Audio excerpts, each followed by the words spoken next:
This is a Sunpak Auto 555 hammerhead flash unit, also known as the G4500DX, attached here to a Pentax DSLR. It was being sold in the 1990s and early 2000s when film cameras were still the norm, but it is safe and usable on a digital camera. It was aimed at professionals for use in event, sports, stage and press photography. Although at reduced power, it's fine for portraiture and even close-up. There was a large range of accessories for it, mostly shared with the other Sunpak hammerheads of the time. It has a guide number of 45 metres, and at that time there were only 3 or 4 other units that powerful.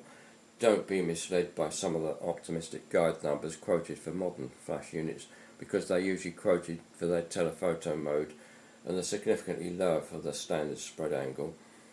This 555 would have a guide number of 64 metres with its telephoto adapter. It has 3 types of exposure control: manual, self-contained auto and TTL. With TTL, which means through the lens, the exposure is controlled by the camera, and that mode is only available with the better film cameras from around 1980 onwards, and with a plug-in module appropriate for the camera. I'll cover using those exposure modes later. It has a low trigger voltage of under 10 volts, so it's safe to use on most modern digital cameras.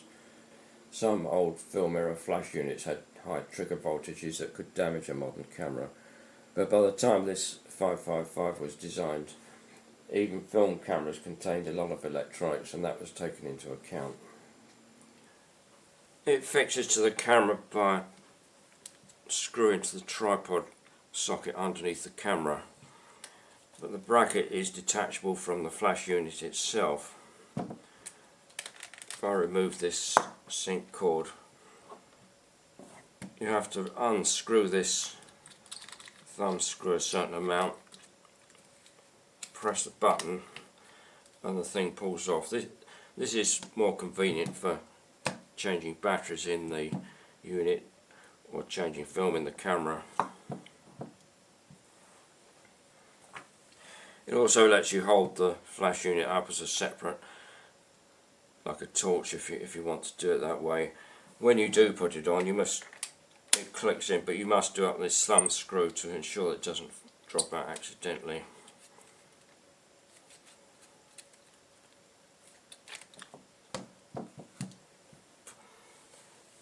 You can loosen these 2 screws here to allow this clamp here to be swiveled around the handle, so that you could use it on the opposite side of the camera if that is what you prefer. The bracket actually allows the flash unit to be fitted at an angle, but that's not necessary with this unit because the head swivels anyway, and that was a hangover from earlier flash units that didn't have the swivelling head. The head can swivel up to the vertical, and it can also be rotated round through 360 degrees, although not continuously. So it can be aimed at the ceiling or a side wall of a room for soft bounce flash lighting, whether the picture's being taken in portrait or landscape mode.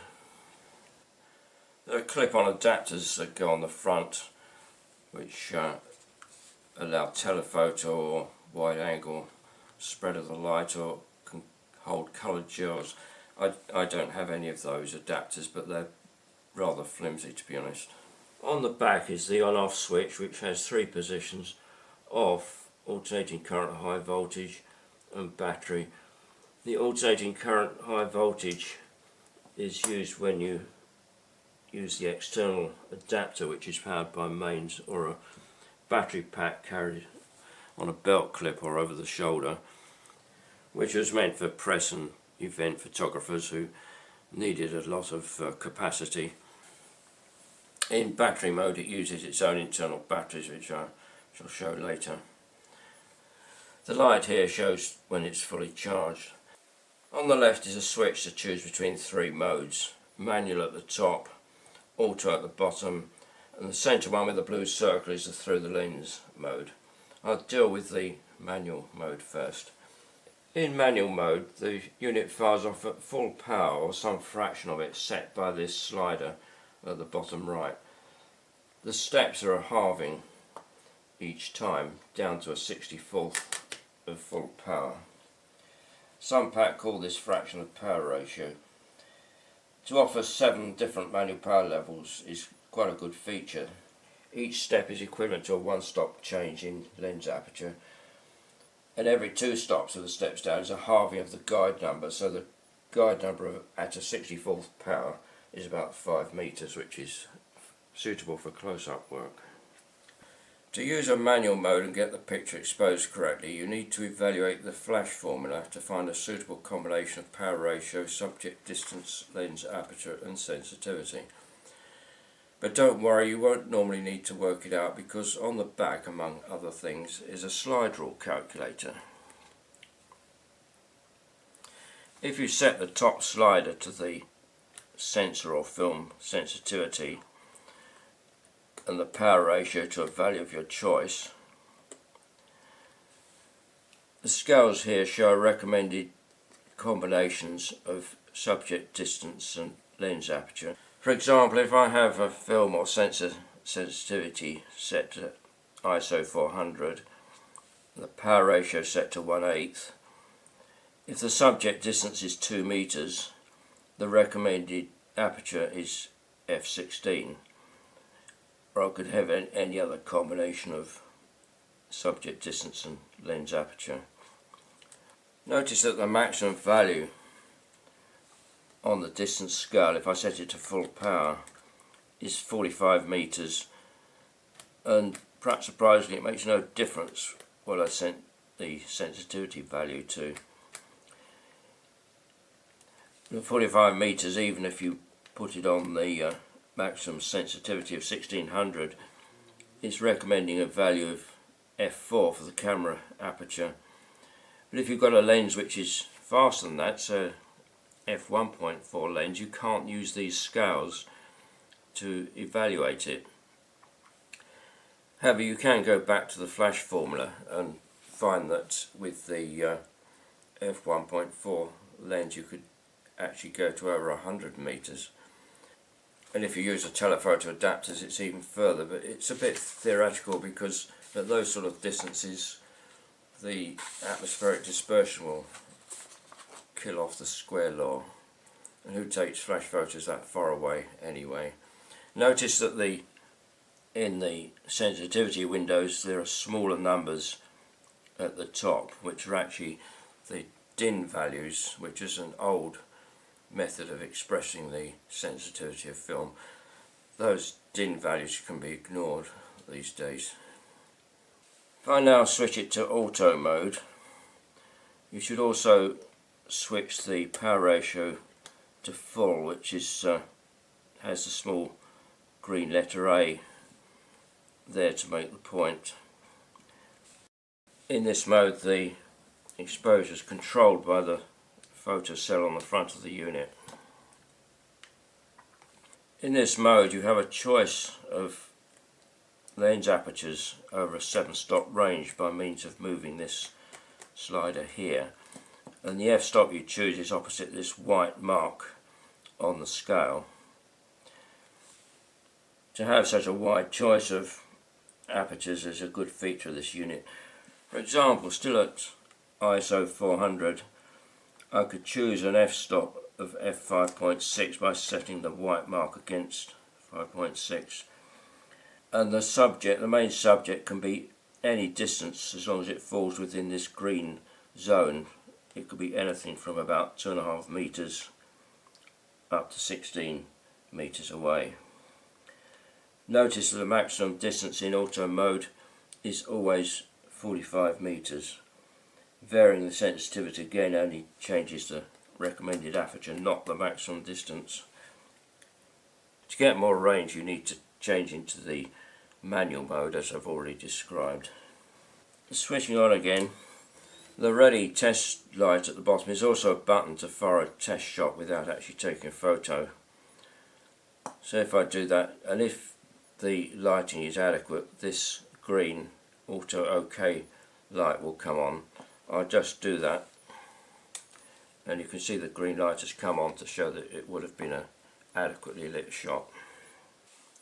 In the through the lens mode, which is the blue circle mode here, the flash unit output is controlled by the camera, so in a way all these slider controls become redundant, but they're still useful in that if you want to know the maximum range in the TTL mode for a given lens aperture, if you say choose a lens aperture of f8 on the camera, if you switch it temporarily to manual mode and you have it on the correct sensitivity, it will show you the maximum range, which is 11 meters here, that the TTL mode will be effective over.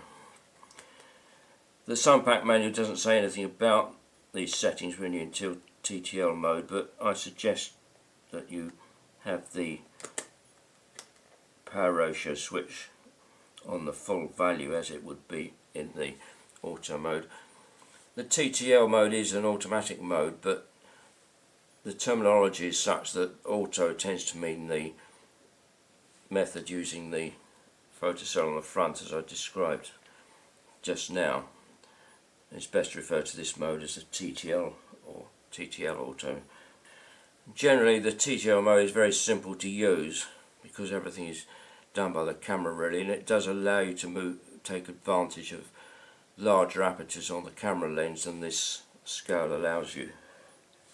However, the TTL mode only works with compatible cameras and also requires the appropriate module to be used. In this case it's a PT1D, which is for a Pentax camera of the 1990s period. With this flash unit it won't work on modern digital cameras, or most of them, because they use a different TTL technology. We'll take a look at the dedication module and lead. The upper part is part of the lead and it's a standard item. The lower part is particular to the, as I said earlier, to the particular camera brand, and Sunpak did about 15 of these different types for Pentax, Canon, different types of Canon camera, Nikon, etc.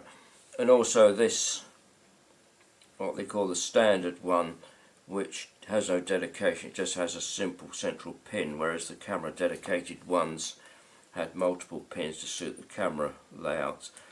The generic one just had the single trigger pin, and they plug into the underside of this thing on the end of the lead.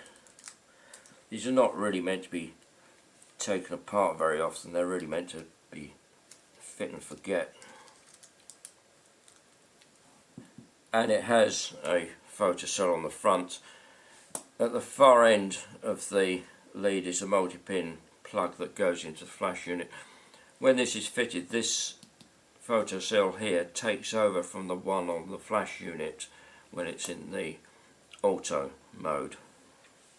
These modules also plugged into the bottom of some of Sunpak's top end hot shoe units, such as this 30DX, and you can see the module here, that's another STD1 standard module, but they're another story. These same multi-pin sync leads are also used with the larger Sunpak 622. As the photocell in the hot shoe module takes over from the one in the flash unit, it does mean that the flash unit can be used away from the camera, with the in the auto mode still being controlled by the sensor at the camera position. Just to be clear, it's not essential to use the multi-pin sync lead and dedicated camera module. The flash unit will work in the manual and auto modes with just a simple sync lead that plugs into the camera PC socket. The advantage of the camera dedication module is that it gives some bells and whistles, such as the flash ready indication in the camera viewfinder if it has one, and the dedicated module is also necessary to use the TTL mode, again if the camera supports it. The unit takes 6 AA batteries in this pod, which can be single use or rechargeables. These are lithium batteries, which I find are much better than the alkaline ones. If you use rechargeables, I've found it more convenient to keep them in this pod and recharge by connecting to these contacts here. The idea of these pods is that someone, a professional at an event for example, could have 2 or 3 of these already loaded with batteries, because it's a bit fiddly to get the batteries in and out of this thing, so they could change quite quickly when the batteries run out. You have to put this in the correct way round.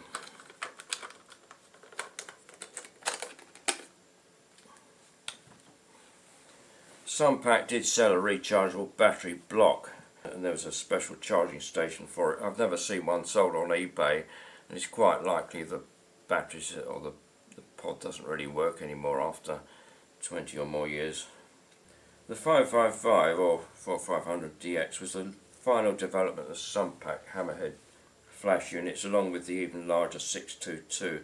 There was a simpler but equally powerful 455, also known as a G4500 without the DX on the name. This 555 is like the deluxe version of the 455, which is possibly what DX means. Who knows? Sunpak model numbers are very confusing. This 555 is being sold in the UK in the year 2000 for £145 plus 53 for the camera dedication adapter. I paid £25 for this one on eBay.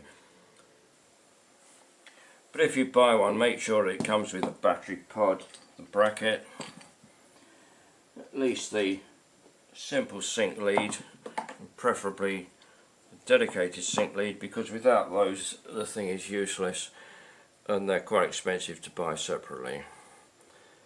Thanks for watching.